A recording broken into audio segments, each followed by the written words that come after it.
I used to think a cozy home meant more stuff, better furniture, cuter decor, always adding something new. But over time, I realized I wasn't looking for cute. I just wanted to feel okay in my own space, to walk into a room and not feel overwhelmed by it. And honestly, most of the advice out there made it more complicated, not less. This video isn't about styling your home to look a certain way. It's about how simple living in small daily ways can make your space feel calmer, lighter, and more yours. Let's walk through what's actually helped. Clearing a little space. It's hard to feel calm in a space that keeps reminding you what hasn't been dealt with. That's the thing about clutter, it's not just visual, it's mental noise. Every piled drawer or overflowing basket can quietly say, "You're behind." And that weight builds even when you think you've learned to live with it. What's helped me is sticking to one question when I'm sorting through things. Do I use it, need it, or actually enjoy it? Not someday useful, not guilt useful, but now. A few times a year, I'll walk through the house and pick one small area, a drawer, a shelf, one corner of the closet. That's it. I'm not doing a full declutter. I'm just getting a little more breathing room in the places I use every day. You don't have to get rid of everything. You just need enough space to feel like your home isn't asking something from you the minute you walk in. Let's build on that idea with one shift that made everything feel more welcoming. Letting go of extras. Not all clutter looks messy. Sometimes it's neatly tucked into bins labeled boxes or stacked behind closed doors. And we tell ourselves it's fine because it's organized. For a while I thought I had it figured out. Everything had a spot, but I still felt unsettled. Because even if it's out of sight, it's still there, and part of me was still carrying it. What helped was changing the goal. Instead of trying to store everything better, I started asking, what if I just needed less? That meant letting go of backup items I never actually used, random extras, and all those just-in-case things that had quietly piled up. Now the bathroom cabinet shuts without a struggle. The closet doesn't need more bins. It's not perfect, but it feels easier to breathe. From the hidden spaces, let's move to the shared ones and the surprising impact of sound. Using softer light. When I stopped relying on overhead lights, the mood in our home changed overnight, literally. Harsh lighting makes everything feel like a task. Softer light feels like permission to wind down. That's why I started swapping cold bulbs for warm-toned ones and using lamps instead of ceiling lights whenever possible. One small floor lamp in the corner with a soft bulb changes the whole tone of the room. I keep a small basket of candles next to our living room shelf. Nothing fancy, just a few different sizes. If I know the evening's going to be a quiet one, I'll light one instead of flipping on the switch. It sounds small, but even 5 minutes of soft lighting at the end of the day helps me decompress. Next, let's talk about how a simple morning routine can carry that same energy into the start of your day. Starting without rush. I don't wake up early to win the day. I just like to not feel rushed the second my feet hit the floor. For me, the mornings that feel the best are the ones where I come downstairs and nothing is asking for my attention. No sink full of dishes, no clutter on the counter. Just a quiet kitchen that feels ready. That's why I started doing a quick reset the night before. Wipe the counters while the kettle boils. Stack the dishes neatly if I can't wash them. It's not about perfection. It's about setting myself up for less chaos tomorrow. And in the morning, I ease in. I open the curtains. I turn on a soft light. I make tea, always tea. It's less about the drink and more about the ritual. One small thing that tells my brain it's okay to go slow.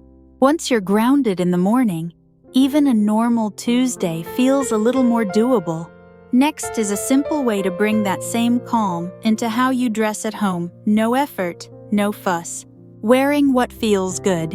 What I wear at home used to feel like a throwaway decision. But I realized when I'm in clothes that are stretched out or uncomfortable, I move differently. I show up differently, even if no one else is around. So now I keep a small rotation of go-to pieces, soft pants with real waistbands, cardigans I can throw on in seconds, and a few tank tops that work no matter the season. They're not trendy. They just work. And when something stops feeling good to wear, it goes. Comfort isn't about having more. It's about knowing which pieces help you feel like yourself when the day is quiet, messy, or in between. Let's move from what's on your body to what's around it, starting with the soft things that anchor a space. Turning the volume down. A home can look peaceful but still feel loud. Appliances, humming alerts, pinging a TV running in the background just to fill the silence. I didn't realize how much it affected me until I started turning things off, not just down. Now when I need to reset, I'll unplug for a bit. No background noise, no scrolling, just the sound of the kettle or the birds outside or my feet on the floor. It's not always realistic for long stretches, but even 5 minutes changes how the whole room feels. If silence feels too empty at first, try starting with a playlist of soft instrumental music or ambient sounds. The goal isn't to eliminate noise. It's to be intentional about what fills the space. Let's carry that intention into the small acts that mark the end of a day. Adding small comforts. When the day's been non-stop, I don't need perfection. I just want softness. A cozy space doesn't have to be styled. It just needs a few things that feel like comfort. For me, it's a thick throw blanket draped over the arm of the couch. Not folded perfectly, just there. Easy to grab at the end of the day. I keep slippers by the door, and I usually wear a robe when I'm making tea in the evening. It's simple, but it shifts the mood. You don't need 10 cozy things. 1 or 2 that you actually use, that's what makes a space feel restful instead of decorative.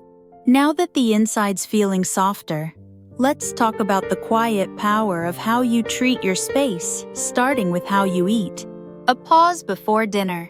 Most nights, dinner happens fast. But even on the busy ones, I try to pause for 5 seconds before sitting down. I'll put out real napkins or set a candle on the table. Not because the food needs it, but because I do. That tiny act of setting the space makes the meal feel like a break instead of another thing to rush through. Even if it's leftovers on a Tuesday, it's not about impressing anyone. It's about reminding yourself this moment matters too. Next, let's look at one shift that changed how my home feels without changing much about how it looks. Bringing nature in. When a room feels flat or cold, I don't buy new decor. I add something alive. It could be a small plant on the shelf, a bowl of stones from a walk, or even just a wooden cutting board leaned against the backsplash. Natural elements don't ask for attention, but they change the feel of a space. They ground it. They soften the edges. I have a couple of houseplants I rotate between rooms depending on the season. Not a jungle, just a few quiet touches that remind me of something outside myself. Nature calms in ways we don't always notice until it's missing. Now that the space feels calmer, it's easier to see what kind of visual noise might still be getting in the way. Mixing textures for warmth. When everything in a room feels flat or off, it's not always about color. Sometimes it's about texture. I used to decorate by trying to match everything, but all that did was make the space feel bland. What helped was layering a knit throw on a smooth couch, a woven basket next to polished wood, or a linen curtain beside a painted wall. It doesn't have to be styled, it just needs contrast. The goal isn't to impress anyone.